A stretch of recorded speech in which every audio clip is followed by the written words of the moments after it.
Yo, yo, yo, and welcome back to the Banter Boys podcast. My name is Sanji. With me is Ryan. How are you doing, boy? Yo, I am not good. Not as good as last week, at least. At least you look really sharp. Thank you. How was your meeting? You look a little more scruffy than usual. Oh, mate, I'm so hungover. What was yesterday? It was a regular Monday. Yeah, so somebody was defending their thesis. I guess it's like a Viva or whatever. Gotcha. Yeah. And it happens so often, especially when you work with a bunch of PhD students and all that sort of stuff. So I guess the celebration is basically once they've successfully defended it, they pretty much open a tab at one of the local pubs right next door. I think like the guy had a 300-pound tab, which we smashed easily. Nice. But I mean, it's free beer. Okay. You think like, you go for like 1 pint, 2 pints, and then you end up somehow in a random physics lab drinking champagne. So Nice. yeah. So, do they attend, or are they just like completely roasted after they're getting their thesis over the line that they just go home and sleep? Oh no, they're definitely there. I mean, somebody has to pay the tab at the end of it, right? Not us. Fair enough. So he definitely needs to be there. I think depending on which part of the lab or the department that you work for, last night there was some weird tradition. Like, so there's this weird roofing for an underground lab that you can kind of see, and there's a bunch of old champagne corks on that roof. So I guess whoever has defended their thesis in the past has popped champagne bottles there, so they try to put their cork out there. Yeah. So, and then somebody started hiccuping from our department, and that was when I was like, yep, I think it's time for me to leave. So True. I just figured they'd do the celebration not the same day they defend, Get some rest in. You'd want to celebrate, surely, because you get the results right away, right? As soon as you Okay. So you know whether or not like you either have like massive amounts of corrections or Right. or not, sort of thing. So yeah. So today was a little rough, not gonna lie. First half of the day I was very productive. But then all of a sudden it hit me after lunch and I was just like, fuck. Yeah, that happens. Yeah. Happens. Yeah. But I'm good otherwise. All right. Not too bad. Ready to talk football and everything related to this podcast. Fair. Yeah. So, I mean, I got to shout out to all the listeners, fans, everyone that's been jumping into our Discord. The amount of plays that we've seen have like skyrocketed as well. It's hilarious because that happened and we didn't even do the social plugs. So I feel like we should this time. So what I'm going to do is I'm going to let Ross do his thing and plug his voice right here. Yeah, for sure. So you can message us on Twitter and Instagram. Our handles at BantaB. On Discord in the Draft PL channel, Banta Boys #6585. On Reddit, /Banta_boys. You can listen to us on Spotify, Apple Podcasts, Google Podcasts, SoundCloud, and YouTube, all under the name of Banta Boys. All right. So, I mean, like Ross says, you can find us on like Reddit. We're posting all the episodes on YouTube now. We've got an Instagram account where we stalk all the footballers. Obviously on Twitter. Is there anything else? I mean, Discord. Yeah, it's a fun place. I think now we're starting to do a bit more here and there. Like it's a good place if you want to drop your questions over there as well, or get some like one-on-one advice, or slide into our DMs on Twitter as well. Either one of us will get back to you about stuff. But yeah, follow, like. I mean, if you're listening to the pod as well and you have a quick second, just, like the pod or follow the pod or something like that. It helps all the numbers and the algorithms and helps us spread the word, etc., etc. Because we want to, reach out to as many Fantrax managers as possible and maybe even convert FPL managers, right? People who have had terrible starts to their season. We know there are a bunch of people out there that hate the same team stuff. But yeah, anyway, that's my spiel. I'm not going to sell it anymore. But basically, the way we run these pods is we have 2 halves. In the first half, we do a bit of a data dump, which is basically looking at default scoring categories in the Fantrax game. And then we catch up in our leagues, see how we're doing, maybe any issues that we have in other leagues that we're not in together as well. Then we take our halftime pint, and then we jump back in with questions that we get via Twitter or Discord. And then we round things off with FA/Waiver Picks. Basically, we look at picks that are under 50% owned because we think you have a better chance of getting them in your leagues. Basically not our leagues, but yeah. But as always, we kind of like to kick things off with a bit of a, catch up, footy relevant chats and that sort of stuff. We have a few things that we want to touch on. So last episode, I think we got the question or the feedback after we did the pod, right? Somebody asked us, like, why were we so low on Grealish? Like, why is he dropping mid to, like, end of round 2? And then he goes and scores 4 Fantrax points. So yeah. Are we not even a key pass? I didn't understand that. So we're still on the same train of thought, I'm assuming. Or he maybe drops into round 3. No, yeah. He's looking a lot more likely to play now because I guess the little niggles and like Bilva has an injury. They're signing Doku as well now. Competition. Yeah, but I don't know. I don't rate Doku that much. Maybe I've just not seen enough. Like, does he break into that squad immediately? I don't think so. I mean, we've chatted about this in like all our various fantasy chats. Like, I think the first year for any Pep asset is always a tricky one. Yeah, agreed. I mean, they need the depth, right? Like, they're not going to be able to survive in Europe and definitely all the League Cups and whatnot. Yeah, definitely. But at the same time, I don't know. Like, I've seen... So, we sent out those season-long predictions, right? Yeah. And you placed Arsenal... Was it? No, Liverpool, sorry, as your Prem winner. Does that have anything to do with, like, the drop-off, the mental... fading from after you win a treble? Like, you don't have the same oomph, you don't have the same hype around you that you want to keep going strong, right?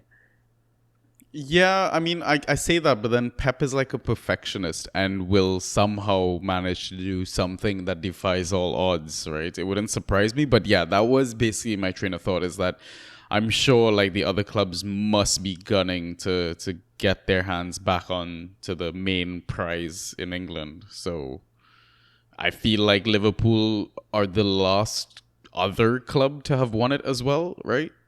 Fair. They still have some proven winners in that team. Not only Prem, but like Champions League.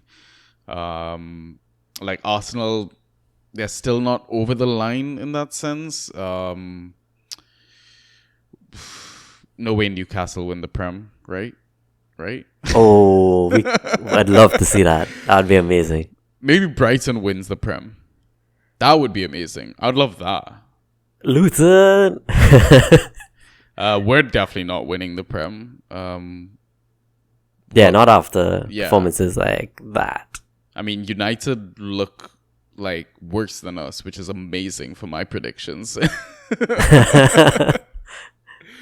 So like, who else really is there? So that's why I kind of went with Liverpool. Like they've still got Salah. I mean, had he gone to Saudi, then maybe I'm a bit iffy on it. But like all their attacking options are fit as well at the same time. Like they're spoiled for options. I mean, they still have an issue in the center of the pitch, though. Does Endo really fix that? I feel like he does. I mean, okay, so Endo was at what? Stuttgart? He's the captain. Yeah. I mean, obviously he's kicking on in age. I think he's like 30 or something now. Right. But I feel like he does. And I saw this weird stat thing, and I'm sure there must be some loophole to it. And maybe a Liverpool fan made it. But basically, I think every time Klopp has won a title, he's had a Japanese in his team. So... Ah, true. Okay. Because I think when he was at Dortmund, he had Shinji. Right. And then when he won it with Liverpool, he had what's his face that went to Southampton for a bit. Minamino. Minamino, yeah, Takiyo. Yeah. So, I mean, if you want to play, the whole voodoo, nostalgia, I'm sure both words that I'd use just now are wrong, but like, if you believe in like myths like that, yeah, I mean, why not? I just think like they're best equipped. Like they fixed their problem basically, which was their midfield. Fair. I think they still have some defensive issues. Anyway, like I would love to get Ras back on to talk about his season upcoming and what he thinks Liverpool will do. I just think like, okay, Trent gets injured. What happens? Joe Gomez, like that's who came on for him last game. They keep clean sheets. Do they? No, probably not. Right.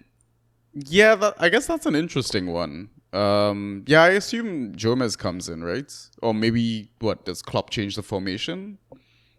There is a new guy they signed, no? Who's that? I can't remember. That Calvin Ramsey guy. I think he's that a guy. kid, no. That Pretty sure he's a kid. maybe. I don't think they signed him. True.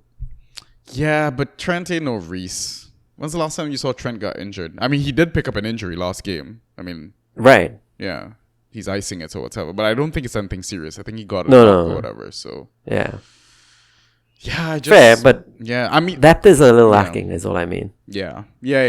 I get that for sure. Not up top, but Yeah, but I mean, even when they had the depth with Nico Williams, like they didn't even need him. true.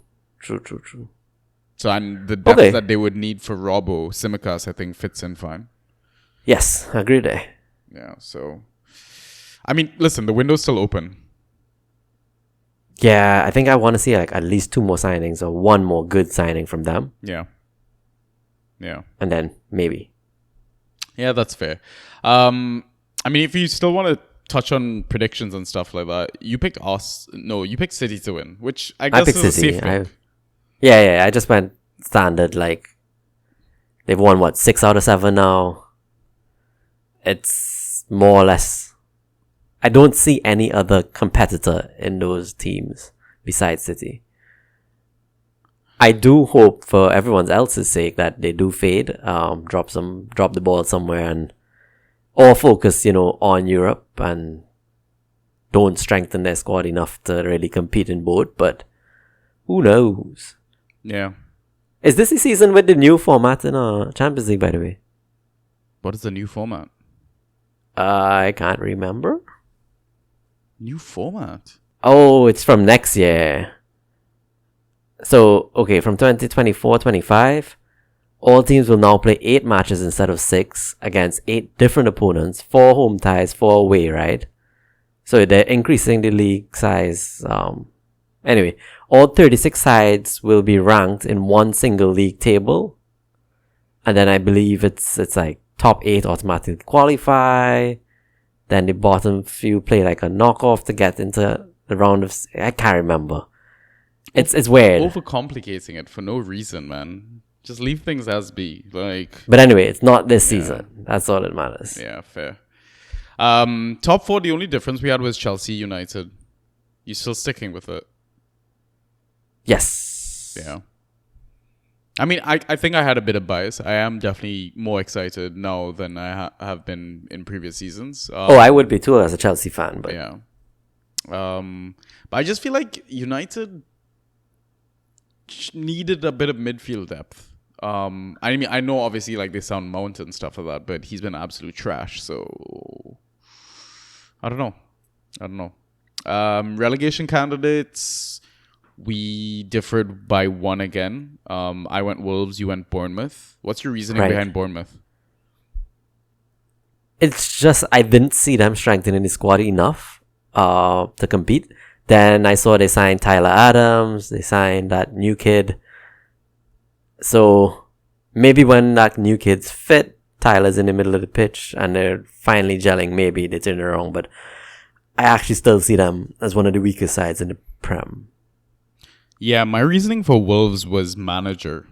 Like, I know Sure. they've got a good team, but it's just, I feel like coming down to the manager, just, I feel like, yeah, Gary O'Neill did a job at Bournemouth, but I feel like it's because it was Bournemouth. It was his club. And I don't know if him taking over a fresh club with all the backroom drama with selling the club, not buying players, all that sort of stuff. It wouldn't surprise me if he's the first sacking this season. Second? First? I guess the first one doesn't count because it was just before season. Who got fired? Oh, Lopetegui. Yeah. Yeah. Yeah. Shit. Fuck me. Yeah. That's crazy, man. Jesus. We agreed on Haaland getting golden boot. Yeah, that's obvious. Underperformer, you went Newcastle, which I think is understandable because they're in Europe for the first time. So you expect them to drop out of top 4 is basically what you're saying. Yeah. Yes. I mean, I went United. I just feel like the clubs that underperformed last season are going to pass them this season. So like Liverpool. Okay. Maybe Chelsea. Maybe Brighton as well could maintain their form. But I would love for Brighton to do it. Yeah, exactly. But I still think Ten Hag is good enough to maintain that. Yeah, that's fair. Overperformer, I love that we basically picked 2 clubs that shat the bed last season. You chose Spurs. Yes. I chose my own club, Chelsea. Safe picks. Right. Somebody asked me on Twitter, what does overperforming for Chelsea mean? I told them not 12th. Fair. Like, anything higher, I'm happy, right? You should. Well, you're currently below 12, so. Well, yeah. Playmaker, you went Bruno Fernandes. I went Maddison. I think 2 fairly safe, obvious picks. Honestly, if I had the ability to redo now, I would love to go James Ward-Prowse. Yeah, that would be a good pick, man. For sure. But nah. Yeah. I definitely just wanted to pick someone who plays like pretty much every game. Yeah. That's why I didn't want to go like the Maddisons. He's been too injury prone in the past for me to really think he'll be there all season popping up with the assists. Yeah, that's fair. Foden is a good shout right now. Foden is a good shout with his creative new role. Yeah. If he keeps it. Yeah, exactly. And Golden Glove, you went Edison, I went Alisson again, 2 safe picks. Is it though? Like, how was Liverpool keeping these clean sheets? Anyway. I mean, it's just because, well, yeah, I guess so, eh? Damn. Most saves, sure. Yeah. Edison is probably a safer one. Yeah. I went the easy route. Yeah. Final thing I kind of want to touch on is the card stuff. We've been seeing a lot of yellow cards and red cards, man. So I kind of did like a quick scrape of like the past few seasons in terms of yellow card counts, red card counts, and basically the rate at which they've been happening based on referee appearances or whatever. So typically, I think across the season, you have 380 appearances by refs. And obviously, like this season, it's only been a small sample size, only 19 appearances so far. Blank game week. Yeah, blank game. One game missing. Yeah, exactly. So I just kind of did simple, quick maths. Basically, I would say on average, you have a yellow card every 3.5 games or something like that. Is that basically what this is saying? I think if I did the math correct. Oh, I thought it was three yellow cards per. Yeah. See, math. Yes, you're the mathematician. But 2 plus 2 is 4. Yeah, there you go. Quick maths. And then red cards, you basically have. Then how would you look at that? You have less than 0.1 per game, right? Yeah. Well, I guess from last season. So that's like a red card every 10 games? Is that fair as well? No. A little more even. A little more, yeah. Yeah, like 12 games though. So. Yeah. So basically now though, is you're getting 4 to 5 yellow cards per appearance. And it's nearly triple the red card appearance or probability or whatever. And I mean, I don't think you need to do the math. You can see it from the games. It's like some of the games have it's been ridiculous. Like the red cards have basically been double yellows. Yeah. I mean, some are being contested and won, right? Like, look at McAllister's. Yeah. Yeah. His has been turned around, but I love that the rest is stick. Like, I do support it. I don't like to see players just, kick away the ball and like, at the end of the day, these guys are kids, right? Like, they're 22 to 25 for the most part. They literally don't learn. They're just immature kids and they're just kicking away the ball because things aren't going their way. Like, really, don't do that. So, if you gotta take a red card until you learn your lesson, take it. I don't know, man. I'm all for the shithousery. Like, if I was playing football, I'd definitely be doing this. Like, I'm up in a game. It's not just me wasting time. I'm just trying to piss my opponent off and throw him off his game mentally as well. Fair. Yeah. I don't know. To each their own. But listen, I've now started to calculate all my Fantrax games with like a negative 22 start. I just assume everyone on my team is getting a yellow card. So like even with matchups and stuff, you know how with the stat corrections, if I don't have at least like maybe 3 to 4 points, I'm not like not assuming anything. I'm not in the positive yet. Yeah, exactly. All right. How many yellow cards did you get last week? Last week, that's a very good question, actually. So I mean, if we're looking at our league, because they give you the summary at the at the bottom, right? The bottom totals. Of it. I had 4 yellow cards. I got 4 as well. There you go, on par. my opponent got 3. Wow. Do you know anyone who got a red card? No. I don't think so. Ooh, I don't have a red card. My bench had a red card. Tomiyasu. Okay, wait. Actually, I was looking at the wrong league. Shit. See, I'm in way too many leagues, man.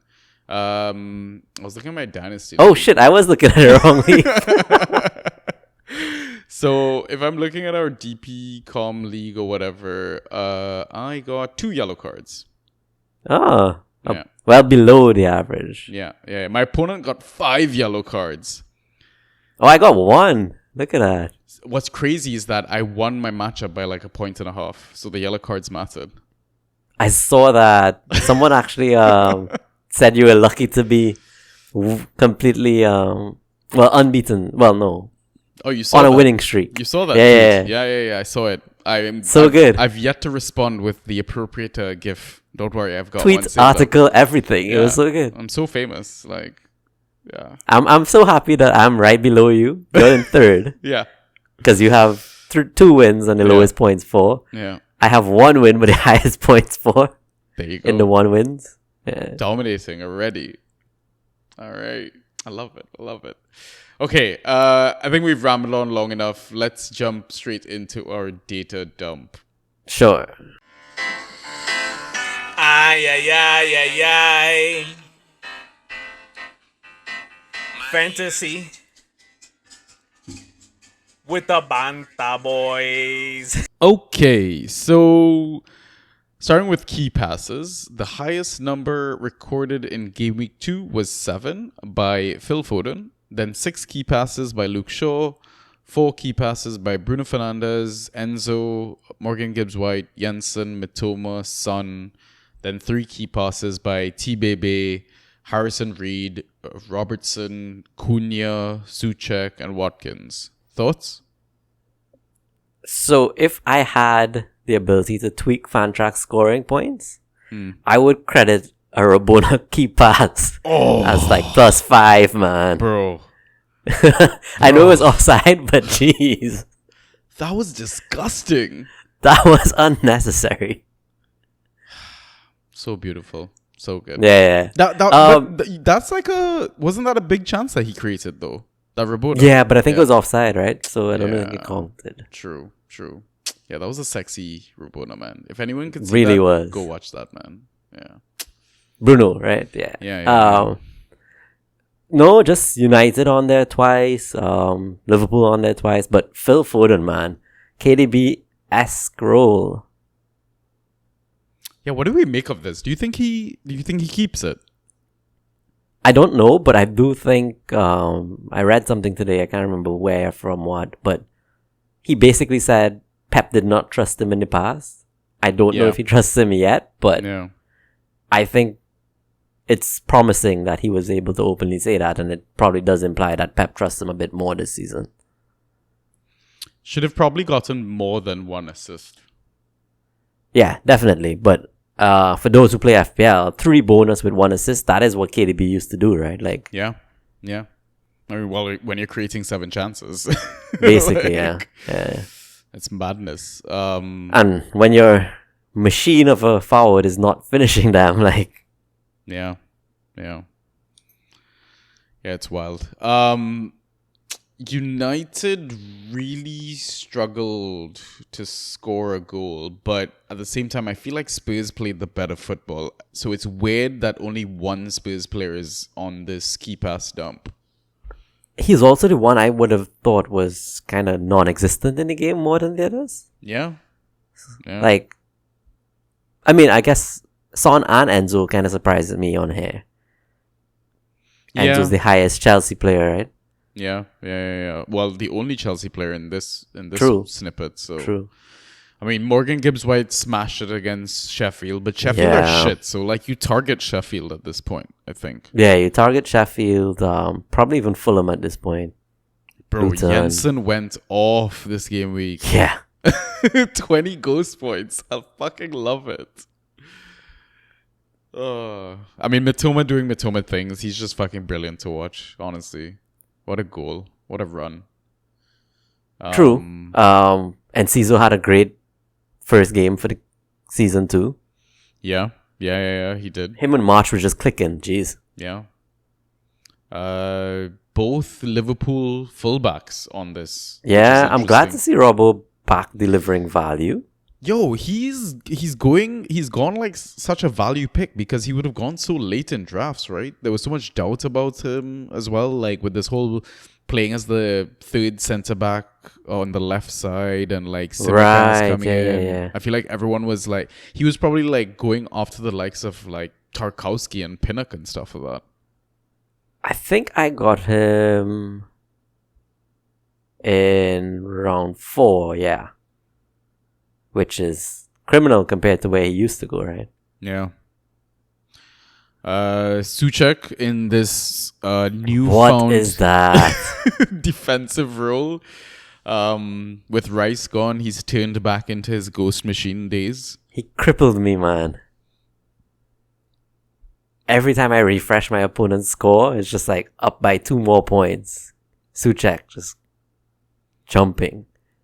Yeah, and I feel like he's just gonna maintain that now. Maybe, but because they got that Edson dude, right? So yeah, they have a bit of question marks in that squad, I think. Yeah. Watkins, by the way, is showing up in key passes, but not in another category like shots that we're gonna get to. So I mean, Villa were good, right? They scored 4. By the way, Watkins not on penalties. We got to talk about this. Yeah. David Luiz, yo. Douglas Luiz. Wait, Douglas Luiz. Yeah, why am I? Duiz. Just go easy. Yeah, Duiz. Yeah, I mean, that kills his value now, Watkins, right? Surely.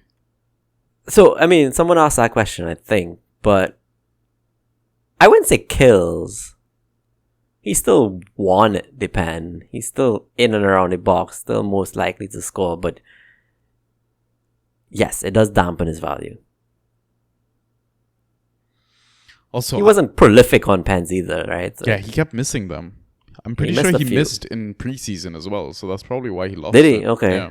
Like on our Inside Track series, John was saying like Douglas Luiz is on pens, like right, definitely pick yeah. him. So, I mean, if you listen to him, I grabbed him in both my leagues, so I mean, it paid off. I didn't play him, but whatever. And the final one I want to talk about is Enzo taking the pen as well. I have no fucking clue why that happened.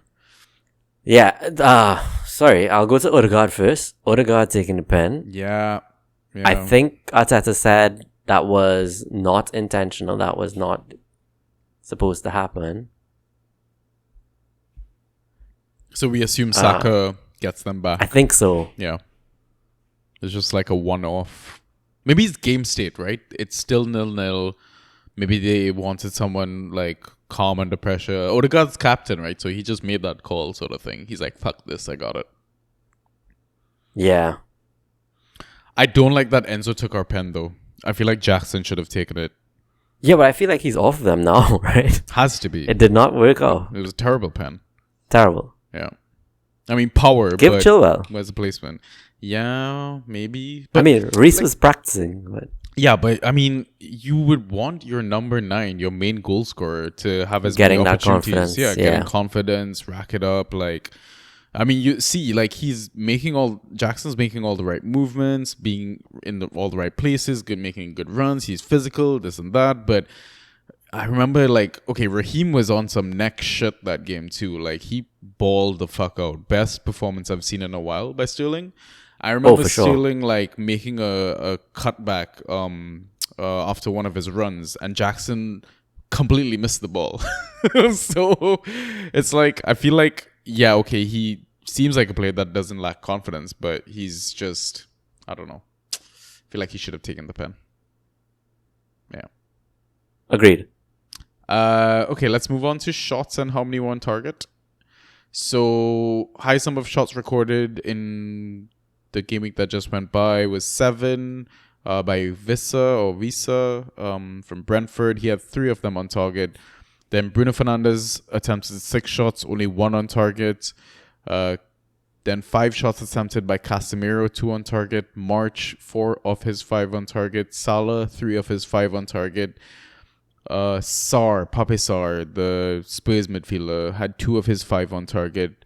Jota with 2 of his 5 on target, and then 4 shots attempted by Danjuma, who had 1 of his 4 on target. And mind you, he only played 51 minutes. And Siso had 1 of his 4 shots on target. Eze had 1 of his 4 shots on target, and Haaland had 2 of his 4 shots on target. Thoughts, Ryan? Wissa, man. What a start. Baller, honestly. Not even on pens, right? So Yeah.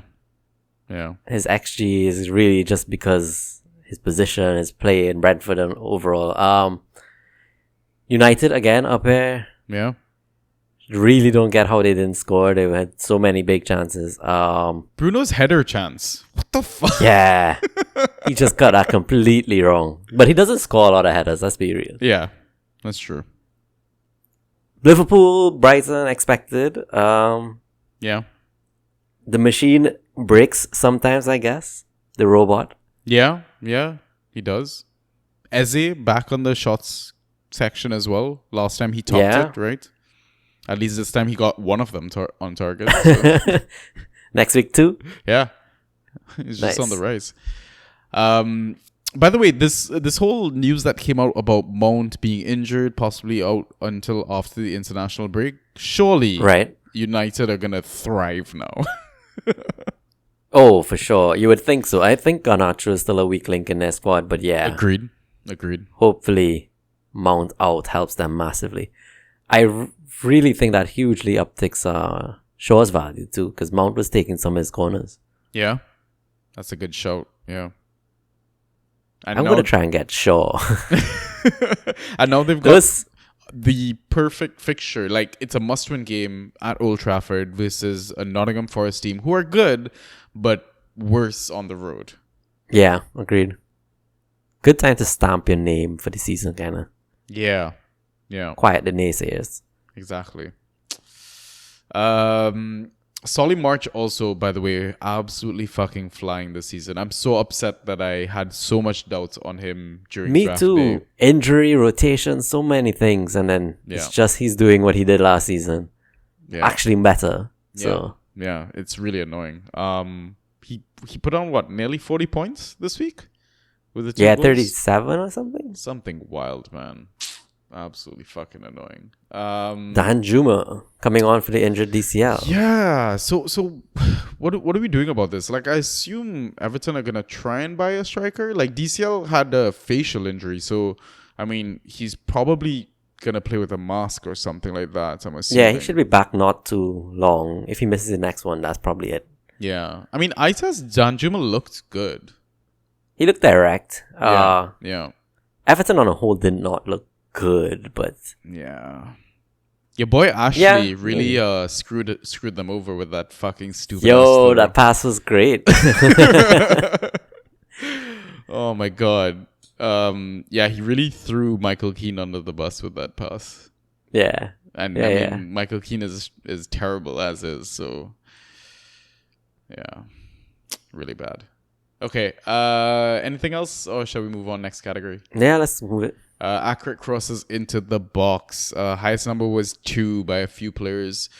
Serge Aurier, Morgan Gibbs-White, Matthias Jensen, Mikhailo Mudryk, Partey, Sterling, and Trippier. Thoughts? Man, those Forest boys. I mean, Sheffield United. So Yeah, but Aurier's destroyed it. Jeez. yeah, he went from like negative 0.75 to like 23. What a swing. Yeah. Yeah. I think the rest actually Partey is a surprise on this list. Yo, he's been ticking along, man. But he's still playing this weird role, which Yeah. is right back, right? Like, which is why I think he's ticking along. I said it last week, but Yeah. I didn't expect him to play that again this week. Yeah. What was it? He got 12 or so? Something stupid. Like he's Yeah. looking like a super duper steady Eddie. Right. Yeah. I mean, playing for a team like Arsenal, like, I mean, his ceiling is a bit higher than the other steady Eddies as well, right? There's always a chance he's going to have a screamer or have some random assist, Yeah. right? Mudryk coming on, like, oh, we look a fucking mess right now. I don't know what Poch is doing. I'm hoping that we play a back four next game. Home game versus Luton. It's just like You have United. to. It's a must-win game. You absolutely have to play attacking and not that back three shit. Yeah, exactly. I mean, Trippier not showing up in key passes. Is that because they played Man City? We're chalking it down to that best defense in the league. Yeah, I would. I mean, most Newcastle players are non-existent on the data dump this week. Yeah. I got a bunch of.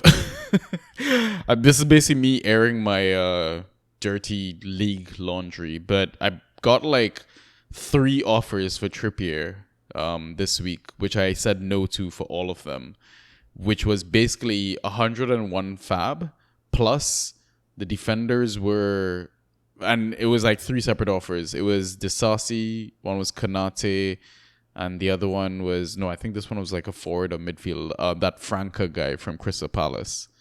Right, okay. Would you have taken any of those? No, probably not. I was going to say maybe Konate, but no. No, I would stream that Kanate position. I wouldn't roster Kanate. Like, I don't Correct. know. Maybe I'm different. Like had I gotten this pre JWP or like Yeah, JW exactly. came in, I would like, yeah, go ahead, take him. Like, Right. but Newcastle's fixtures are gonna turn soon, so Yep. I'd be holding. I mean, he's not had an explosive start, but he's conceded a goal in each of his games, and he's gotten just under 10 points, which I'm okay with. Yeah, that's more than fine. Yeah. Okay. Now extra outlier stuff. Tackles 1, 4 by 8 Nuri, Bissouma, Patterson. Dispossessions a high of 6 by Paqueta, then 5 by Sterling and Danny Welbeck. Interceptions 5 by Soucek and Virgil van Dijk. Clearances a high of 8 by Saliba and Senesi, and then 7 by Nathan Collins. Successful dribbles a high of 6 by Enciso and Sterling, 5 by Matheus Nunes and Cunha. Aerials, we got 8 by McKenna, 7 by Thiago Silva, 6 by Pinnock and Worrell. And then block shots 4 by Zabarni and 3 by Romero. Anything to pick out here? Just Sterling showing up on both the dispossessions and successful dribbles, his usual, but he really was that good that game. Yeah. He was basically trying to do everything and anything to get us a goal. So Yeah. yeah. I think the rest are somewhat standard. Yeah, I'd say so. Nothing too surprising, yeah. No. All right, cool. Now let's move on to our next segment, which is league updates. So we'll start with the league that we're both in at the same time. DPL Com League, Rafinha Riot. What's up? How was your game week? Not good. So I did not win a single Fantrax league this week. Oh shit! I didn't know that. That sucks. Yeah. That's all right. So loss in Rafinha Riot, 83 to 105. Game week good. Really just Jota's 27 points. Not much else. Liverpool pie, baby. We slated them last week. They're back. Yeah. But I mean, let's be real. Gakpo didn't smash it, and yeah. Salah did, but only because he got the pen and which he Yeah. missed and tapped in. Yeah. Like Jota was the one that came away as a good grab this week, but like Darwin didn't start again, so it's not all good. Game week regrets. Picking up Norwood, thinking he would stick with the corners and get those ghosties. Oh, we both fell for that shit. Yeah, so I've already dropped him. Yeah. Not too many other regrets. I just think it was a bad week for my team. Wait, did you have Norwood in this team? I'm looking at it. Yeah. I'm not seeing him. I dropped him already. No, but if I look at your old scoring, he's not showing up. Oh, maybe I typed in the wrong league again. Am I always on the wrong league? Yeah, I don't think you have Jota in this one. Oh, you do. Yeah. I was like, what? Right. Wrong league. That's Banter League. My bad. No worries. I mean, you can pull it up real quick. Yeah. So, game week good was Wissa. Yeah. Similar to Jota. Yeah. And well, I guess Robertson, as we mentioned, is ticking along nicely. Yeah. I did stream a couple defenders. I got clean sheets like Rico Henry. Yeah. Well, Ruben Diaz as well. Yeah. But they didn't really get anything other than the clean sheet point, really. That's exactly it. They didn't ghost well. Yeah. In terms of game week regrets, not much really. I think. Dude, why is your goalkeeper Robert Sanchez? Man, I was just trying something. I thought he'd get a lot of saves. We need to talk more often. It was actually between him and Vicario. Oh, come on. Man, I got that wrong. Oh, I know. My God. The fixture was at least easier. You know why I would have talked you out of that? Because I had Neto versus West Ham and Neto barely got saves. Fair. So it's West Ham just aren't shooting a lot or on target a lot. So they aren't shooting a lot. Yeah.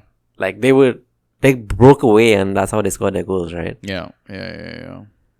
Roster concerns, not that many. Game week regrets, not that many. Honestly, it just was a bad one. Yeah. I mean, I'm happy. Yeah, go ahead. Caicedo comes in the squad now. Yeah. I think. Go ahead. You were like, what? I was going to say, I like that Mudryk got 7 points off the bench. Yeah, just 1/2 and 7 points. Not bad. Yeah, good signs. Miggy playing City, of course, didn't expect much there. Yeah. And in terms of grabs, I forget what move I did. I dropped Ruben Diaz. Oh, I picked up Endo. That's what I did. Right, yeah. I don't know how I feel about that, man. I expect him to get like similar Fabinho points, which isn't like a lot. I think that's just steady Eddie points, right? Or is it you're thinking along the likes of like Partey playing for a team that scores a lot of goals, so there's a chance that he either pops up with an assist or a goal? Like it's a bit of both. I just don't know the player. He got 2 points in 25 minutes, so he's gonna get 10 points every game, basically. That, which is I'm more than happy with. Yeah. So if he gets an attacking return, great. If he gets no yellow card, great. Yeah. Starting off positive, you know? Yeah, exactly. Yeah. Interesting. Yeah, this whole Ruben Diaz, Rico Henry stuff is like, I don't know what to expect with that. I thought Rico Henry would have done a lot more given they played Fulham as well, actually. Same.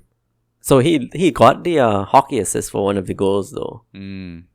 Like, he passed it into the box for whoever squared it, Wissa or something, or Wissa squared. No, it was the Ayer goal. Yeah, that one. What's your Darwin Nunez plan, man? Honestly, it's just wait and see at the moment. I'm happy to wait. I might send out a few feelers in terms of trades that are slightly in my favor, but if the manager really wants him, they'll bite. Yeah. Something like a Son or even just a mid that's not even that exciting. I doubt you'd be able to pull this off, but what if you targeted like the Harvey Barnes owner? I'm not that keen on Barnes though. Fair. Like, I think the rotation's too heavy at the moment. He should start now. Gordon wasn't good, but Yeah. I already have Miggy too. I don't want to. Get more Newcastle. Yeah, that is rotation prone. Yeah, I'm just like it's like a bad time to trade Nunez. Like you're not gonna get the value that you deserve. That you want, yeah. Yeah, you're just gonna have to wait until he hits. Yeah, it's weird. All right. Let's look at my team. So like I mentioned earlier, I got the win by like 1.5 points. I really went down to the wire. Game week good. I dropped Christie and I grabbed Cunha on Friday waivers. So basically after we recorded the pod, was happy with Cunha because I had started I think with Norwood and Egan, and that was like eight or 9 points across 2 players, and I was like, fuck me, did I absolutely fuck this up? Because I got Cunha and I was like, I should have started him over Norwood. Like I shouldn't have doubled up in that sense. And to be fair, like I didn't expect Hamer or Hamed or whatever that dude is to steal all of Norwood's corners as well, right? That is what kind of I think caught us off guard as Norwood owners in like different leagues or whatever. But anyways, I decided to bring in Cunha and I was like, okay, maybe I'll like bench one of my other midfielders or something like that. And Cunha ghosted so well, like 12 and a half, full 90 minutes. Like you can't ask for more, especially in a after getting smashed 4-1 by Brighton. It's like, yeah, I'll fucking take that any day. Liverpool pie, we talked about it. I've got Jota in this league, 27 points. So happy with that. And this is what I was talking about. Is like when they score goals, they're gonna absolutely bang. Like, and if you have the right Liverpool assets, you're gonna be flying. Like that could help you win your matchup on that day or whatever. Jensen's 20 ghosts, Douglas Luiz, even though I benched him, I was happy to see him get the penalty, which I think ups his value a lot more as well. He's on like corners and all of that, so really happy about that.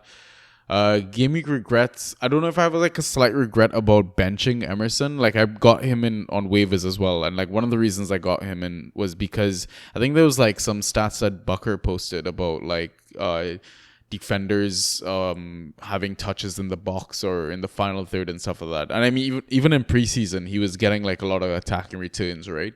He's like part of their attack, and I mean he won the penalty as well, like being in the box, dribbling and stuff like that. So put up 15 points with an assist, conceded a goal, like with a yellow card. So he's putting up some really, really good numbers right now.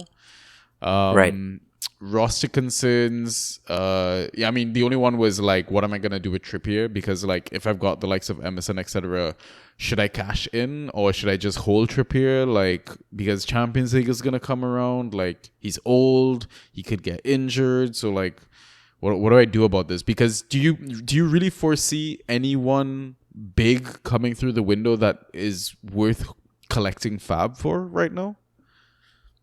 I do, actually. I don't know who. There's not enough rumors, but City have to sign someone. Yeah. I mean, even Doku, like, I'm not going to splash the cash, but... Yeah, same. Like, why am I paying for a rotation piece? Yeah. I still think there's one player coming in soon. Someone. Don't know who. Yeah, I guess. I don't know. But that's the thing is like, I feel like my squad is good enough to not need that sort of gamble right now. Agreed. I mean, so you have Tony on your bench, right? He's going to sit there. Yeah. Oh, did you watch the Tony pod, by the way, that I shared in our groups? I did not, no. I finished watching it right before we recorded. Yo, I am so excited for when he comes back. Like, this man just sounds hungry. Like, right. He's just like, yeah. If anyone has a chance to watch that, I think it's on Diary of a CEO. by Bartlett is the host. Tony's got a great connection with his mom. Like it's a good vibes pod, man. It's good, but like just Nice. hearing Tony talk about everything is just like he's basically like, listen, I'm just gonna let my football do the talking when I'm back, and Right. yeah, I've got a point to prove, sort of thing. So he's coming back hungry, man. Yeah. So I mean, obviously it's not balanced, but Trippier for Embuemo or something like that, would you consider? Or like Wissa and then something else to balance it out in your favor, right? I doubt I'd be able to get Embuemo right now.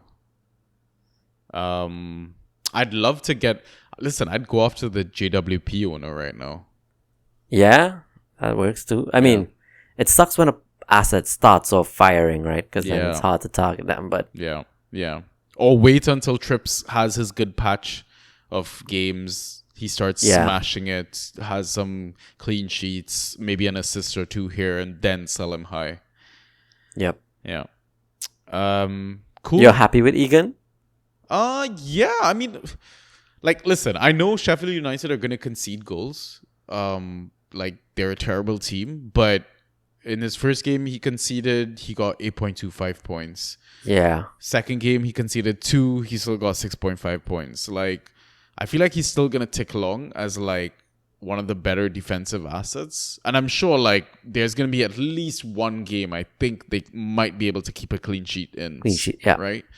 I mean, it's not the worst option in the world. Like, sure, I could probably stream that position. Like, for example, True. like this game week, they're playing Man City. I could drop his ass. Like, I don't think anyone would go grab him or rush to pick him up or whatever. But I don't know. I think if push comes to shove and all my other defensive assets have tough fixtures, and like Egan also has a tough fixture, he would be the first one to go. Yeah, okay, that's fair. Because I'm not dropping Tarkowski. I'm not dropping Trippier. No, yeah, you can't. And Emerson is showing good form right now. So, and he has the attacking upside as well. So, True. yeah, cool. Do you want to touch on your other leagues at all? Anything? No, Any questions? Any concerns? I mean, I started rattling off what that Banter League was, so I think I more or less covered it. Okay. Did you make any moves on that side or whatever?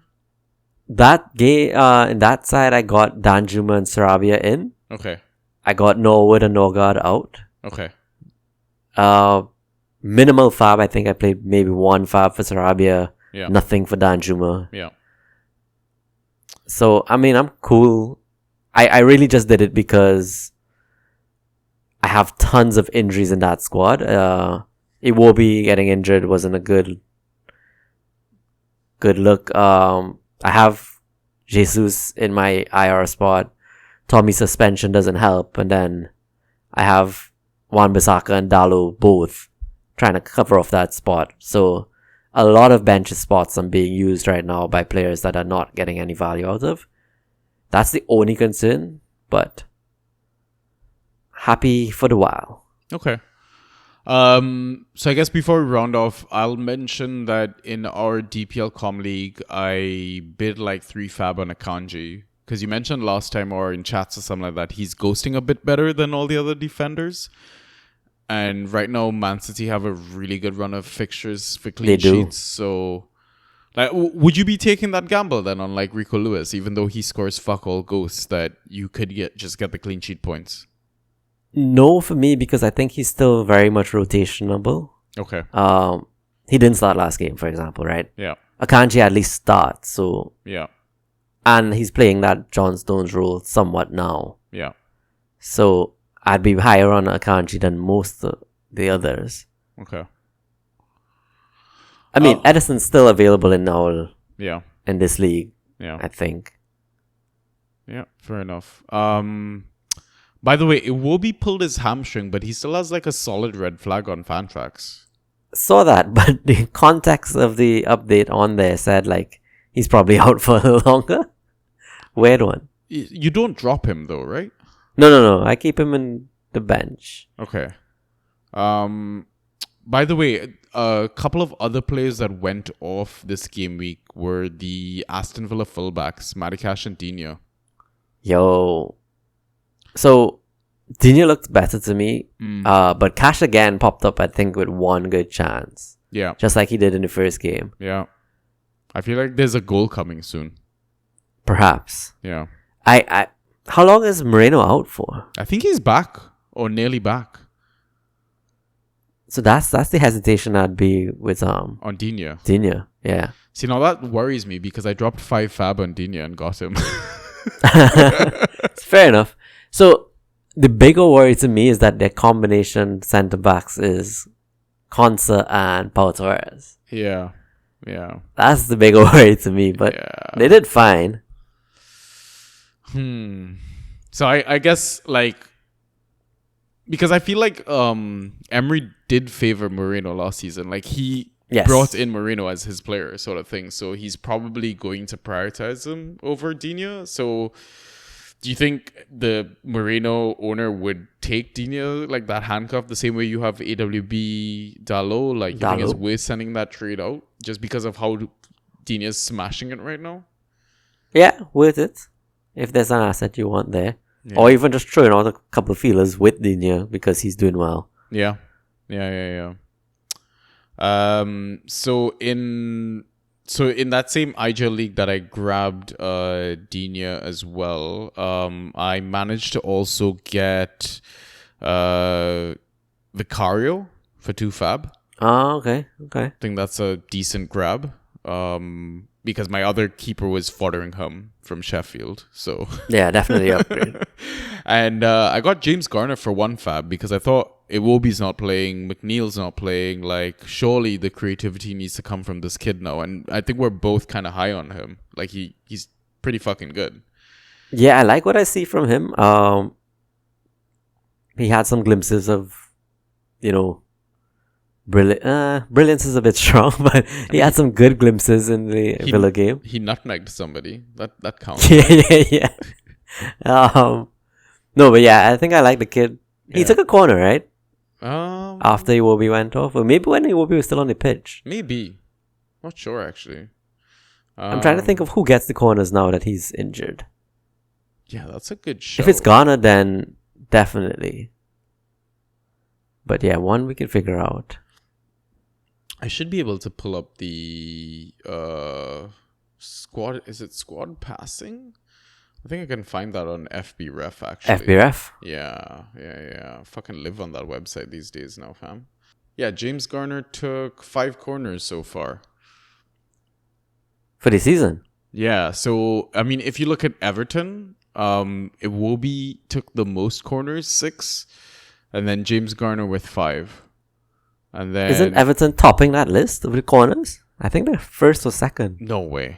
No. I'm telling you, I think they have 14 corners for this season. Really? And they're on top. What? No fucking way. Corner kicks. Wait. Yeah, you're right actually. Arsenal and Everton are tied. What the fuck? Yeah. I knew that. I checked it today. That's crazy.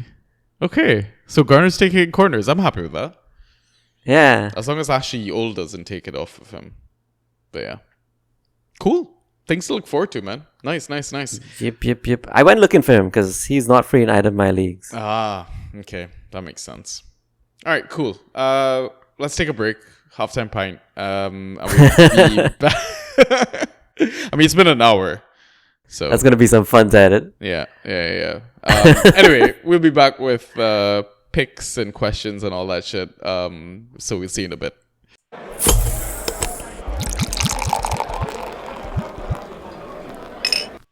And we are back. All right. We'll try not to make this a 2-hour pod. We try really hard. We don't have as many questions as last time, so we can jump straight into it. Do you want to do Twitter or you want to do Discord? I can read Discord. Okay, I'll read Twitter. You want to start? Sure. So, first question up is from Subatomic Squash. Great name. What are your thoughts on defensive streamers when they overperform? Do you drop them regardless, or do you give them another run in your squad to see if the form continues? Right. it could be a starting position in your squad or a stashing position. For example, he picked up Aurier, who way overperformed, and now he's considering trying him out to see if the form sticks, although the matchup is not that favorable. Thoughts? Yeah, I saw this this same player like Aria or whatever get streamed in my league as well, and then dropped this window. I mean, it is like, it's definitely a strategy. Like, and I mean, I'm assuming you did that because you played against Sheffield United as well. So maybe you can just keep doing this, is like target the shit teams and just hope that, you know, you get that upside, that sort of stuff. But surely at some point, I feel like you do that so much, you're going to end up dropping a gem at the end of it. Correct. I think pretty much anybody who you drop to who just performed will get grabbed up. Yeah. And I hate to see it that someone else gets my gem in the end. Yeah. I mean, like, okay, Nottingham Forest versus United. Like, you'd think United bounces back and Forest probably shit the bed sort of thing, right? Shit the bed is a bit strong, but I do think they lose, yes. Yeah. But, I mean, it's like Forest's schedule is pretty crap anyways for the next few, because I think they have United, Chelsea, Burnley, and then Man City. So I get why you drop him. Like, you're not going to play him in, like, 3 of the 4 fixtures. Yeah. So I guess really it's a question of, do you hold till Burnley or drop now? I thought we were going to say Chelsea, but thank you. Great. Fair point. Yeah, so it's like, yeah, I don't know. It's a tricky one. But, I mean, viable strategy. Yeah. I mean, I could probably do that with my Egan spot as well, right? Correct. So when they overperform, if I had a plan in mind, which is to drop, I would probably drop. Unless it's a guy who's looking like you keep longer, right?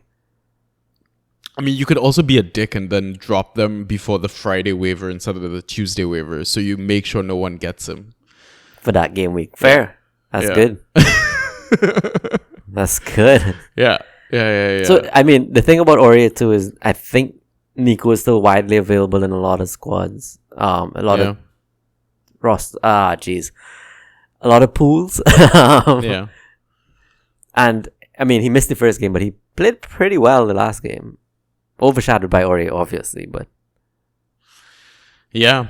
So I mean, if you had to like stream a defender this game week, you probably like, I mean, I know it's Man City, but people tend to not roster Man City defenders because of the lack of ghosties. But that's a defender you could probably stream this game week, right?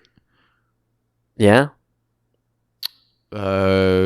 Maybe a Spurs defender versus Bournemouth. Yeah, I guess you could do. Wolves defender versus Everton. Or Everton versus Wolves. I don't know. Just that Either one fixture in works, general. actually. No. Yeah. Where else? I don't think there's anywhere else really you could stream. So like that's the thing. It's like it's who's available when and where. Like at some point, I think you're going to run out of that perfect matchup streaming option. Fair. So, yeah. I mean, it's not hard and fast, so. Yeah, it's not. But I mean, yeah, solid strategy. Yep. All right. Cool. The next Discord question is from Honest. Should Paqueta owners try to trade him out now due to the possible ban that's incoming and his good performances? Oh, but he's putting up good performances. Like, what's his value? Who are some potential targets? Okay, so I was surprised that he started the game, let alone was Me in too. the team. So, are these allegations just bullshit, or is there like some serious truth behind it? Because I've not like gone digging, and I feel So like neither me. as quickly as it came up, like people just stopped talking about it all of a sudden. Well, okay, maybe, but I think it took so long for them to do anything to Ivan. So Yeah, in my opinion, and Brentford used Ivan week in, week out till they finally said no. Yeah, exactly. I think Paqueta is going to be the same thing. So if I'm an owner, I would ride the wave for maybe a few more weeks and then look. Yeah. But if you do see more news coming out and it looks like it's happening, yeah, But then try and get him out now. why is somebody going to trade if the more news comes out at that point as well? Well, yeah, exactly. True. So if you're trading now based on what he's doing, like what do you think you're going to get from him? But I think everybody's going to be wary of that ban, right? Yeah. So you're not going to get a like-for-like value. You're going to get slightly lower, Yeah. which is fine. Yeah. If you want like-for-like, you probably have to go after like someone who's injured but not long-term.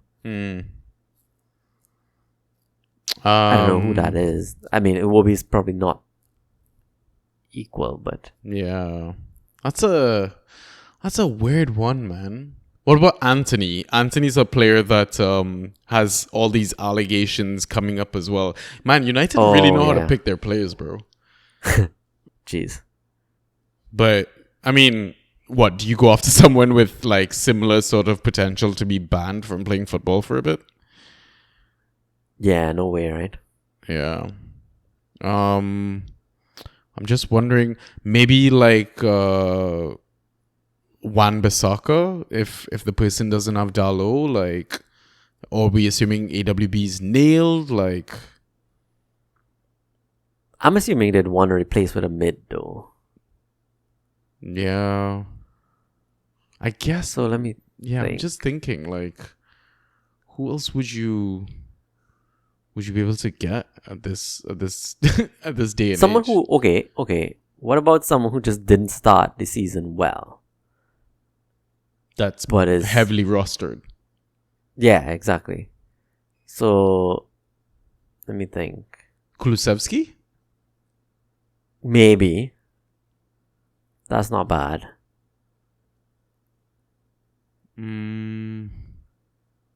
Kulu's not a bad shot at all. Yeah. Joe Linton also has that kind of injury thing to him, so Yeah. Checking who else. Harry Wilson. I mean, he kind of ticks along with a couple of points here and there. yeah, but Fulham is just so weak right now. Yeah, that's true. If you really want to chase some upside, Mudryk is Yeah. Mudryk is one that you can definitely target. I think he's gonna come good at some point, man. Honestly. and if you really want to gamble, Trossard, Yeah. Yeah, you're probably not going to be able to get like a nail start or whatever. Like, definitely managers who are taking in Paqueta will be concerned or will be worried about it, right? Yep. Or maybe you target the JWP or Suchek owner, that sort of thing. So, like, they have that nail West Ham spot, but at the same time, like, they can afford to kind of lose him. Right, okay. I mean, hell, Basuma, the way he's looking is also a good shot. I hate to suggest this, but this is only because of the fixtures. But what about Conor Gallagher? Ew, no. Yeah. Not for me. Just immediate no. Just Yeah, no. no. Yeah. Yeah. I honestly, that's such a tough one, man. Yeah. Such a tough one. Do you think it'd be If it were easy me to personally- get Fab or trade? Actually, Ooh, nah, I think trade. I would prefer to trade at least. yeah. For me personally, I'd just ride the wave until... Yeah, I He's think banned. so. It's the same thing like with Tony. Like, if he's getting you points, just enjoy it. I think. Exactly. Yeah. Yeah. I don't think you're going to get enough value out of the trade, Yeah. essentially. Yeah, and I mean, you risk, let's say, the same thing like you said, is they don't do anything up with Paqueta until the end of the season, and then you miss out on having a solid fucking player. Probably one of the best West Ham assets. Yep. Maybe. Yeah. All right, sweet. Thank you for your question. So now let's touch on the Twitter questions. So our first question is from Draft Answers, a massive account in our Twitter community. He does all the polls for all you lovely people out there. So hit him up, give him a follow. Go ask him some polls. Ask him to put it out for you. His handle at Draft Answers. So his question was, what is your thought on Watkins? Does he lose value now he's lost penalties to Luiz? Alvarez, is his value on the up? Does he become more on the Watkins value? So he basically, I think, had a trade where he was potentially doing 1-for-1 Watkins for Alvarez, and I guess his forwards were Enciso, Haaland, Anthony. I think that's about it. Yeah, but I think we were both of the same page. But I'll let you take a crack at answering this. So, thoughts on Watkins and does he lose value? We kind of talked about it already with Luiz. Yeah.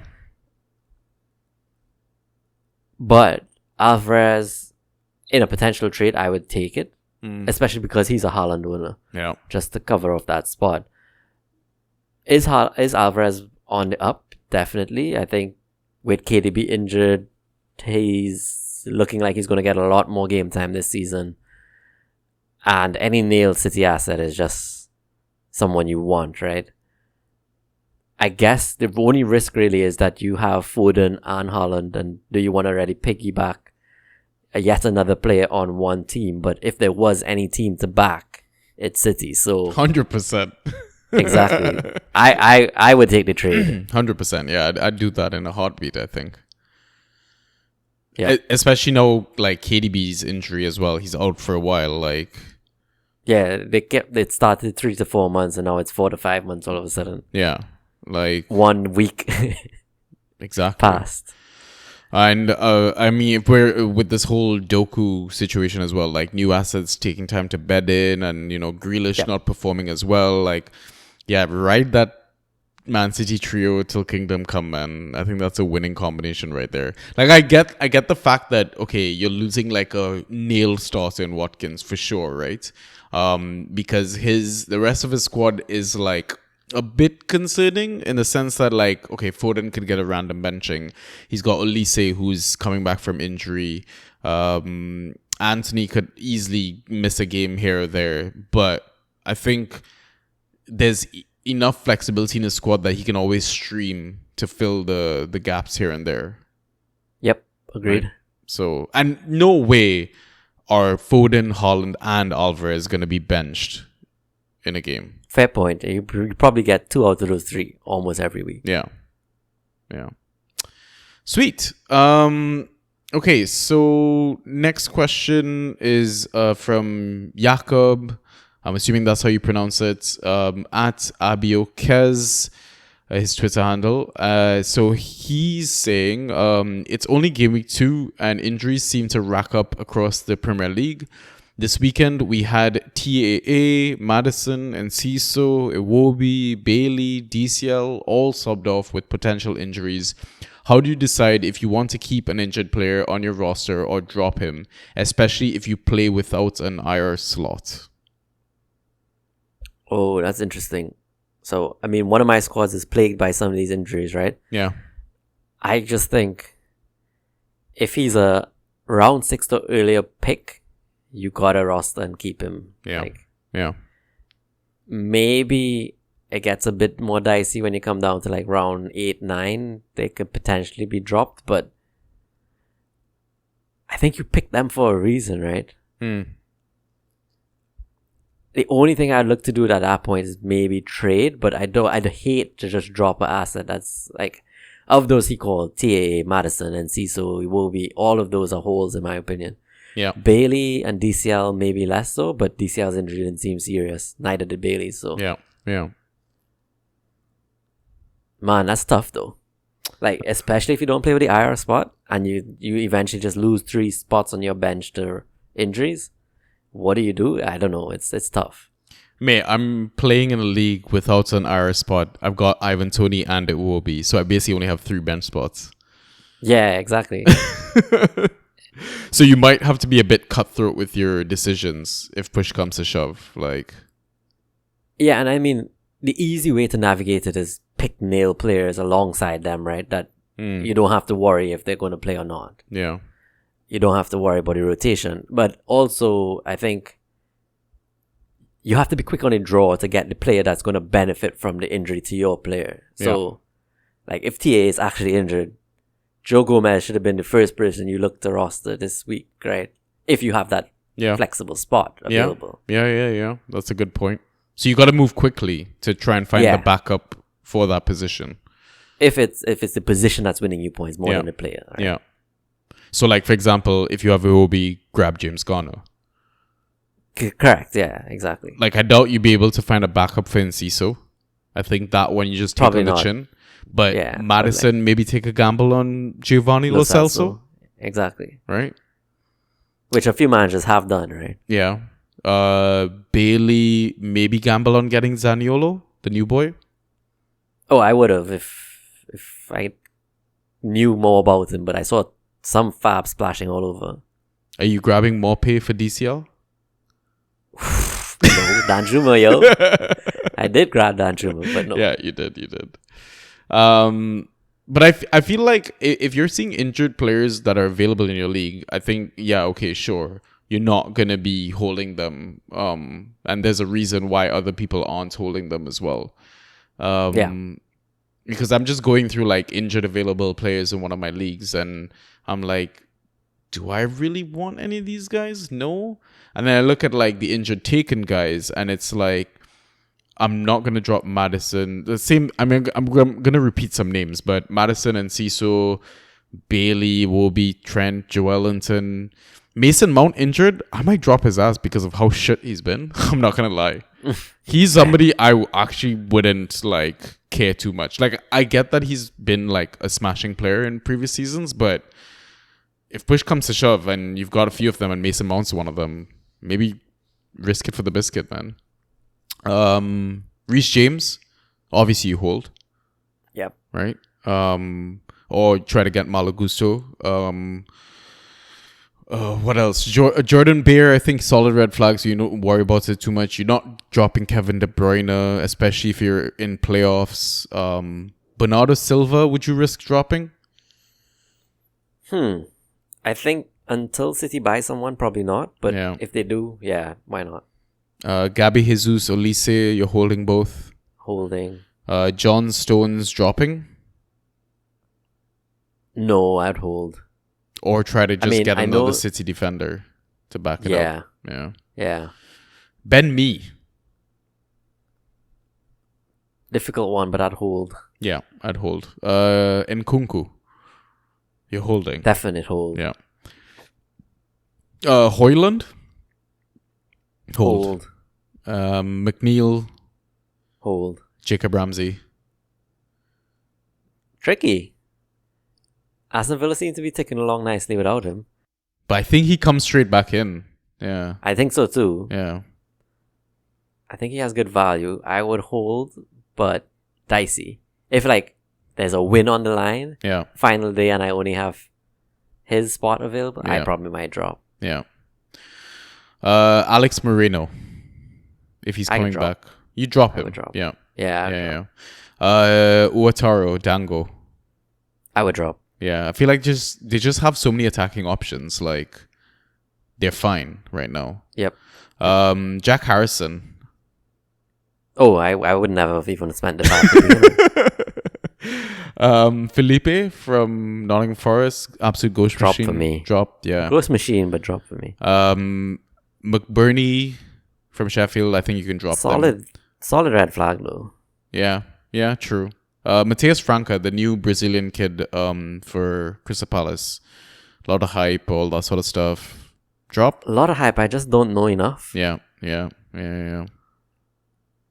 Cool. Yeah, I mean, it's basically what we talked about. Like, if you're holding, just try to get the person that is basically their backup or their rotation piece sort of thing.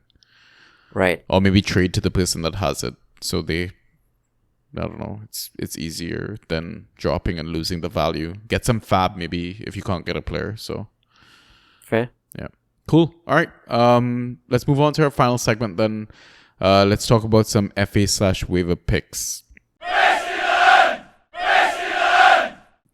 So for this segment, we typically look at players that are under 50% owned because we think you have a chance of winning or getting them in your leagues, etc. And, hopefully you grab some of these guys and they help you win your matchups.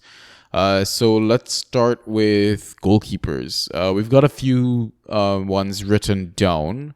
Are there any ones in particular you want to talk about? We don't have to touch on all of them. I just give us some options, that sort of stuff. I don't mind talking about Areola. Of course you don't.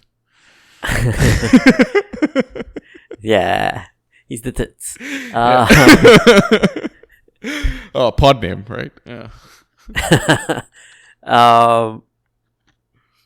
So I actually was skeptical that he'll keep the spot. I thought maybe Fabianski and him might rotate. Yeah, agreed.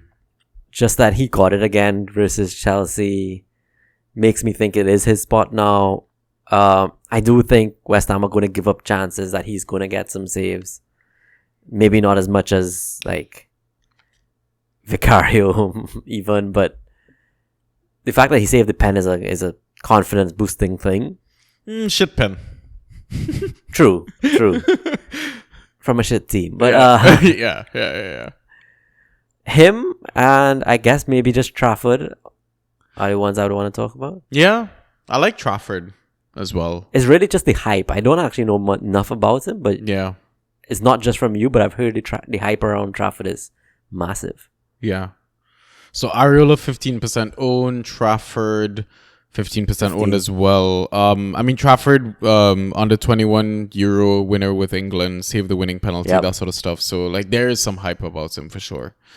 And yeah, it's very interesting how Burnley assets are going to play out because they had such a tough fixture to start the season. Then the blank game week after dominating the championship is just I feel like we're going to get surprised with some assets. Agreed. And I can't wait. And it did look good against City, right? Exactly. It started off strong. Yeah. I found it fucking annoying that Neto did shit first game week, dropped him, came back, saved a shit pen from Salah and smashed it. So maybe that's why he smashed it. But he got a lot of saves and stuff last season. But what I'm trying to decide is okay, Vicario 48% owned. I feel like a lot of managers would have grabbed him after his stellar performance versus Manchester United. Yeah. But the three sort of promoted teams or maybe relegation candidate teams that I kind of want to touch on. Kaminsky 4% owned, Turner 34% owned, and Fotheringham 24% owned. If you had to rank them, who would you be going? Turner first for me. Then probably... I don't even know. I think both of them are the same, Kaminsky and Fotheringham. I just wouldn't be touching them. Is it because you're just worried they're going to... the amount of goals that they concede is not going to balance the saves that they make? Correct. And then, Luton Town got Krul as well. Proven goalie. Okay, right? I didn't know that. Yeah. Tim is back. Yeah. Nice. Yeah, Kaminsky ghosted well with his saves and all that, but I don't know. I feel like I'm slightly different on that. Fotheringham, eye test is decent. Fair. So I think for me, I'm probably going Fotheringham then Turner, but I think I agree. Okay. Kaminsky's last for me on that list. Right. You'd have to be really desperate, I think, to be starting the Luton goalkeeper. But who knows, man? If it's always that sort of situation. If you have competition in your spot, you improve as a player, and for sure, Luton are gonna concede a lot of shots.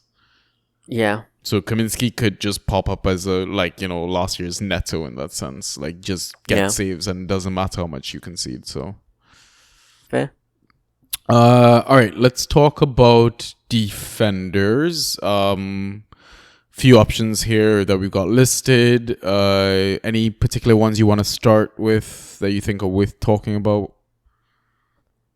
I actually really like the list this week. I'd just start with Bear. He ghosted well versus City. Yeah. Difficult to tell if that's because it's City and you had to do a lot of defensive work or if that's going to be his regular. But excited to see what Burnley bring, because like you said, we don't know. Yeah. Only 16% owned. Just exactly, yeah. Yeah, I love that.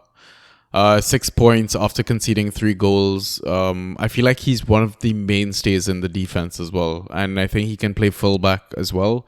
I think he scored a goal in preseason. There was a lot of hype around him, especially in like the FPL game and stuff like that. So I think he is one of those gems that could pop up from the Burnley team.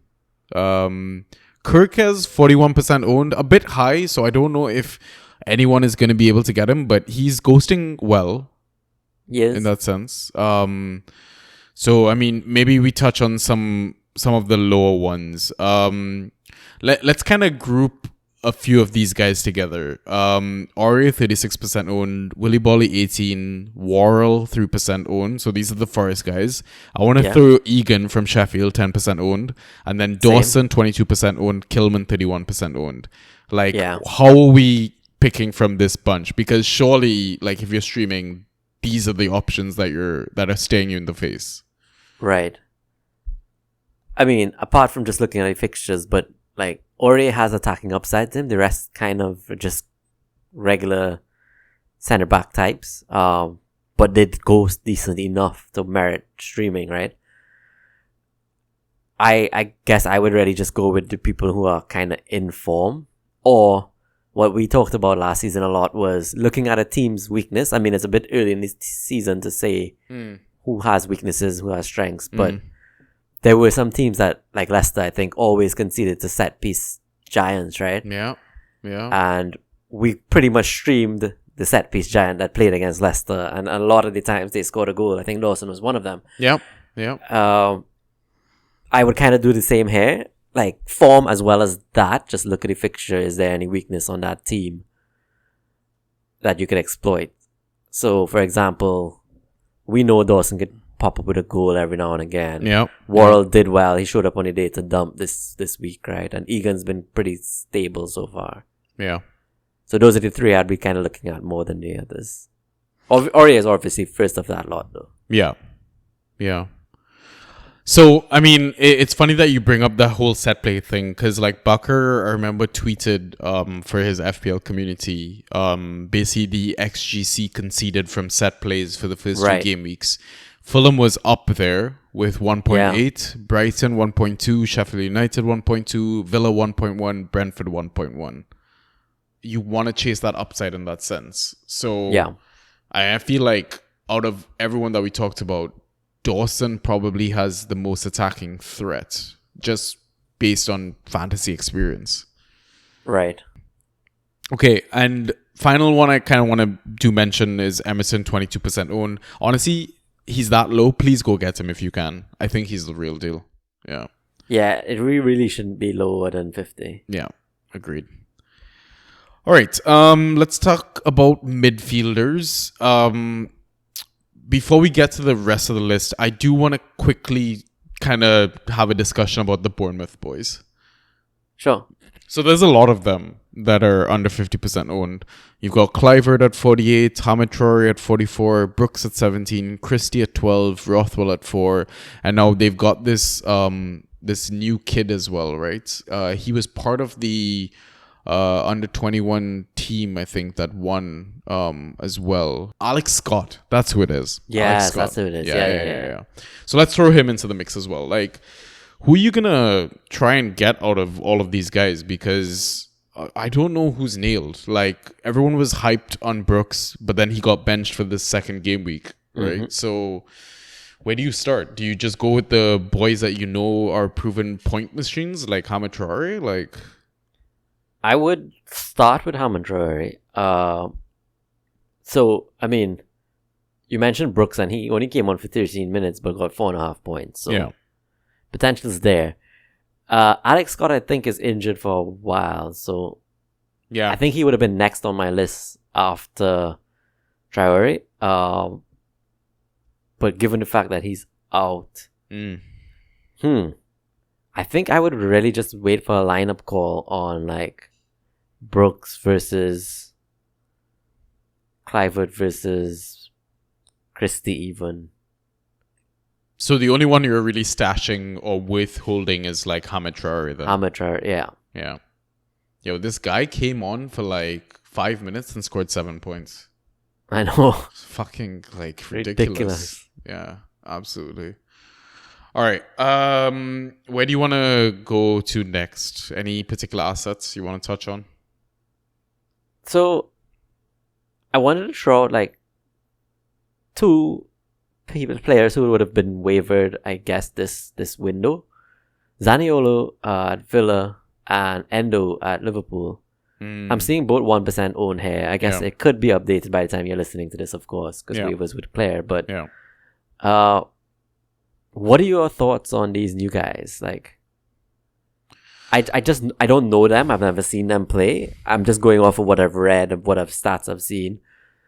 Zaniolo seems like he has high potential, but he's not necessarily nailed to take that spot. I mean, he's supposed to be kind of Buendia's replacement, but who knows? Yeah, and he's on loan as well, right? Exactly. Yeah. So why build that into your longevity, right? Endo, I mean, I paid 6 fab for him. Looked like nobody else. Maybe one guy bid 1 fab for him, so I clearly overpaid. I just saw a Liverpool fan in one of my leagues spend 10 fab, and I thought he spent it on Endo. He really spent it on Zaniolo. So I clearly overpaid, but I don't know, man. I just wanted to get another Liverpool asset, another piece of that pie. Like I don't blame you, man. Clearly, we love pie. The last rotten, crusty piece on the end, but I do hope he has more output than Fab. I love the Fabinho. crust of a pie, though. Like, the crust is the best part of the pie, right? True. Yeah. But yeah, your thoughts? Any? I mean, I feel like Zaniolo, I think, will probably get you a goal here and there. Like, I think in the Roma setup, he played as one of the top 2 forwards or something like that. Top 2 strikers. Yeah. So, I mean, who's to say how he gets deployed in this team as well? I think there's definitely a player in there from his previous days. Like, which other club did he play for? Or was he at Roma the entire time? I don't think so. No, there was I forget, and I just looked at it the other day. So he was at Inter as well, right? Right. Yeah, he was at Inter before Roma, but he didn't have any appearances for Inter. But at Roma, 94 appearances, 13 goals. And then he was at Galatasaray at the start of the season, scored 5 goals in 10 appearances. So, I mean, the returns are there. Obviously, like, you can't really compare EPL to the Turkish league? Yeah. So that's like a hard comparison, but I mean, there must be a reason why Emery got this guy, like this kid. Surely there's something there. Like, I think he was like the Serie A Young Player of the Year 2018, 2019 as well. So like, potential is there. It's just, I don't know what his ghost point potential is. So that's fair. I'm low on Endo in the sense that I think like he's just gonna replicate Fabinho's numbers. And I think that's more steady Eddie sort of stuff. But I could be proven wrong. Like, my concern with Endo is I read that what's his name? Thiago and I think Curtis Jones and maybe even one more person is training again. And I guess they're all gonna be back soon. But I don't know. But I feel Klopp is going to start Endo because I think he's experienced. He's mature, right? Okay. He was the captain at Stuttgart, right? Fair. Yeah, I just think that they need that sort of leadership in midfield as well. It's just going to help them massively. So I know the age thing is a big factor, but if he's just going to sit in front of the defense, and I mean, he's got the likes of Mac and Sobo running in front of him. Like, I feel like he'll be okay in that sense. Like, he's got enough legs in that sense, right? It's not like he's playing with fucking Milner and Henderson anymore, so. Fair enough. Yeah. But I think, like, with the whole Endo thing, like, I think you can easily... like, he's comparable to other steady eddies that we've got listed down here, like Harrison Reed, 7% owned, Lukic, 2% owned, Who else is there? Maybe Lerma, 38% owned. Dahoud, 43% owned. Norgard, 22% owned. You mentioned Lerman. He's drifting to the top end of that steady Eddie range, huh? Yeah, just like Partey, 43% owned as well. Yeah, he did well. I see you also put down, what's his name? Sarabia. What are your thoughts there? 'Cause I actually... This guy came off the bench and smashed it. Like, what the fuck? Smashed. Absolutely smashed. So I actually just got him in for one fab. That was my Norwood replacement in Banter League. He got an assist though, right? In his 14.5. I know. But still, if you take that away, it's still decent. Still decent, yeah. Cameo appearance. My only concern is, like, again, I don't trust the manager like Gary O'Neill. Like, he's just rotating men out there. So I feel like you're just gonna stream him. I don't know if you're gonna like keep him rostered. Fair. I want to hope he nails a spot though, but I get your point. Yeah. Another guy that kind of popped up, and I don't know if he's gonna fly under some radars because he's a Sheffield United player, 1% owned, Vinicius de Souza Costa. He put up 9.5 points in 57 minutes. That included 1 key pass, a shot on target, 3 tackles, 1, 2 interceptions, and aerial. So kind of all over the place, like bit tidy of an option. But it's the minutes. The 57 minutes is what worries me slightly. Right. Yeah. It's always exciting this early in the season, though, to be like, is a player's minutes going up? Are they like easing them back into the game? Yeah, because, exactly. Or are they actually going down? And it's like, when you own an asset that's going the wrong way, you just feel crap about it. But when you see your players getting more minutes and more minutes, it's like, oh, great. Yeah. Giles, 22% owned Luton, corner taker. I feel like he's going to be rostered in a lot of leagues, like by managers that are tuned in. So the final midfield asset I want to talk about, given this whole Maddison in a boot, foot injury, possible MCL tweak. Like, I know we talked about Lo Celso, like bringing him in because he's 11% owned, but Perisic, 48% owned. Oh, would you take that punt? So you think he will shift to the midfield? I mean, I don't know who shifts to the midfield, but I don't know if that possibly gives him an opportunity to play. Like, he's come on as sub appearances. 14 minutes, he got 6 points.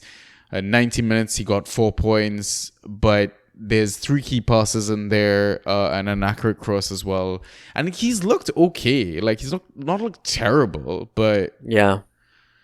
Would you take that punt? I won't. I mean, he's heavily rostered in the leagues I've been in, but and drafted, right? He was drafted pretty early too. But yeah, I think he's going to remain what you're saying, either a starter that comes off early or a player that just makes an impact off the bench. Actually, I could see Perisic and Lo Celso doing that, like replacing if Maddie's out long term. We don't know, but yeah, both of them sharing that time and space. Yeah. How do you feel about Lo Celso, by the way? There's very mixed opinions on him. So I think the potential and the baller is there because he did well at Villarreal, right? No, Real Betis, I think. Was it Villarreal? No. Villarreal. No? What? No. Yeah. No. Oh, you're talking about back. Oh, okay. I know what you're talking about. His more recent spells. Yeah. His more recent spell. Yeah, okay. Fair. But, like, he still showed that he's that player. Yeah. And he's Argentinian. I just don't... So... True. I just don't think he's going to get the time. Like, he's constantly overlooked by Spurs, so... Which is a shame. It is. Yeah. Okay. Shall we move on to forwards? Yeah, let's do it. All right. Another group of interesting names here. Where do you want to start? Balogun. Getting a lot of links. Yeah. What is the latest? Is it Fulham? Fulham, I think. Yeah. I wouldn't mind that at all. Yeah. I saw him get stashed here and there. So he's on waivers for one of my leagues. Clearing on Friday because Arsenal was the Monday game. Yeah. that game, that league, I'll try to grab him actually. And I mean, if you have an IR spot, you can stick him in there. Because he's currently got the flag, right? So yeah, true. But I think he's interesting. I know we talked about Bailey, 46% owned. I feel like he might not be free, but he's never really been a ghost person. No. And he's never been, like, he'll play like 2 or 3 games in a row and then all of a sudden he's out the squad. Yeah, he'd be shit again. Like, it's the inconsistency that worries me there. And the injury proneness. Yeah. By the way, how the fuck does Danny Welbeck, 48% owned, get fuck all points when Brighton are smashing it? It still frustrates me that he's starting games. Like, I own Evan Ferguson. Yeah. I really thought Ferguson would have a breakout season. Like, Agreed. I think it's a matter of time, but jeez, man, it's annoying. Yeah. We talked about Danjuma, 44% owned. He looks okay. But now let's scrape the barrel a little bit. Oh. Okay, with this whole Mount injury, do you gamble on Martial, 17% owned? So Sancho played the like false 9 or the forward position in preseason, right? Yeah. Why hasn't Ten Hag done that yet? We don't know, but surely Rash up there is not working. Rash needs to go back on the wing. Agreed. So I mean, if you have just that luxury of a free spot, nothing to do with, I would actually grab him, you know. Who, Martial? Martial. Yeah. Just to see him not start in that first lineup and then you drop him. But yeah, I mean, he came on for 4 minutes against Spurs, 2 points, really nothing, but he's fit. Yeah. Right? So he is, exactly. I think he has like 2 goals in 3 appearances versus Forest as well, so... Oh, yeah? Yeah. One of our Naki punts, man. Nice. There's a couple of Burnley forward players as well. Dooney, 11% owned. Lyle Foster, 4% owned. They were quite hyped up in our Inside Track series, so that's kind of why I want to throw them back there. I think Adebayo kind of falls into that same newly promoted team kind of lowly owned forward. Like if you badly need a forward, go get them sort of thing. I do like the look of Fabio Silva, 15% owned. He should have scored versus Brighton. Yeah. I question the nailness. The minutes as well. You want 90 minutes. That's what it is. Yeah. I think you're going to get the 90 minutes from the likes of Lyle and Adebayo and stuff like that. So right. Okay. I saved the best one for last, obviously. Semenyo, 3% owned. Fluke? I don't know, man. He's giving me like low-key Alan St. Maximin vibes. Is he really? A little bit. I only saw the highlights, so a little bit. Bit of a dribbler. Yeah. Got the goal, 17 points, 1 key pass, 2 shots on target. Throw in a yellow card in there as well. Right. Okay. 75 minutes played. So Poole weren't solid, right? Like no, they're shit defensively at the moment. So they got lucky with well, not lucky, but the offside call was really tight. Yeah. So clearly, I mean, that was who? That was Jadon Anthony, right? Who scored the offside one? Yeah. And it was like shortly after Semenyo scored his, and it seems like there's a decent-ish link up in the top of Bournemouth, I'll admit. Yeah. So it's not the worst pick. He's going to be readily available in your league. Yeah. It's again like it would have filled me with a lot more confidence if he was closest to like the 90-minute mark though, from like a minute's perspective. Yes. So, but again, it's like you're saying, right? Maybe it's one of those situations where they're kind of just easing players back into the season, not overstressing them, that sort of stuff. And at the same time, Bournemouth are kind of... we look at the list from the mids as well. Like, they look like they're spoiled for options. Yeah. Right? For sure. So maybe strike while the iron is hot sort of situation and play him now. Like he's True. got Spurs at home, Brentford away, Chelsea at home, Brighton away, Arsenal at home. The fixtures aren't great, to be fair. Really not. Really not. Wow. That sucks. Yeah. Cool. Is there anyone else, or I think that's it? No, I think that's it. That's it. Yep. Sweet. All right. Those are the picks. That's the pod. Another long one. Similar timing. But people love us, right? Or they just listen to us to put them to sleep. Maybe. And we have soothing voices. I'm just glad we did the socials at the start of the pod, not the end. So Nice. yeah. Any final thoughts, words before we sign off? Rass's words, have fun. Yeah. It's really just game week 2. If you've lost 2 games, don't be discouraged.